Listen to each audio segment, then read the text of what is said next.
Even আপনি যদি museum দেখেন, কলকাতা শহরে অনেক এরকম অজানা মিউজিয়াম আছে যেগুলো আমরা জানি না। কলকাতা পোর্ট ট্রাস্টের একটা ভীষণ ইন্টারেস্টিং মিউজিয়াম আছে। আচ্ছা। যেটা হচ্ছে আপনার এই স্যান্ড রোডে। হুম। ওটাকে ওরা বলে হচ্ছে মেরিটাইম সেন্টার। ওখানে একটা ভীষণ ইন্টারেস্টিং মিউজিয়াম। সেখানে প্রচুর ম্যাপ আছে যেগুলো হাতে আঁকা ম্যাপ সেই সময়কার। লম্বা, লম্বা ম্যাপ এগুলো, এবং সেখানে প্রচুর ইন্টারেস্টিং ম্যাপ, প্রচুর ইন্টারেস্টিং নথি আছে। আমরা কিন্তু জানি না। আপনাদের এখান থেকে একদম উল্টো দিকেই একটা রিজার্ভ ব্যাংকের ম্যাপ আছে, মিউজিয়াম আছে তাদের। যেটা খুব সুন্দর। জিপিওর মিউজিয়াম। জিপিওর ভেতরে মিউজিয়াম আছে, খুব মিউজিয়াম এবং ক্যাফে। ক্যাফেটা খুব ইন্টারেস্টিং। আমরা তো রাতে কলকাতা দেখাই, তখন বন্ধ হয়ে যায় ক্যাফেটা। এটা খুব দুঃখের কথা আমাদের।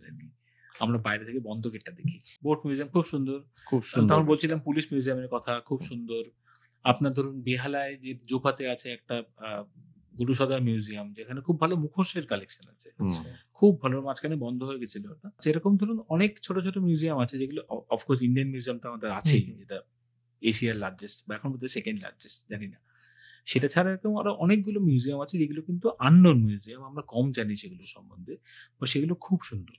মানে কেউ যদি চায় মিউজিয়াম দেখবে, যারা ভালোবাসেন মিউজিয়াম দেখতে, আমরা তো বিদেশে গিয়ে মিউজিয়াম দেখি, আমরা শহরে কটা এবং সেই ইতিহাস না জেনেই দেখি, ইতিহাস না জেনেই দেখি।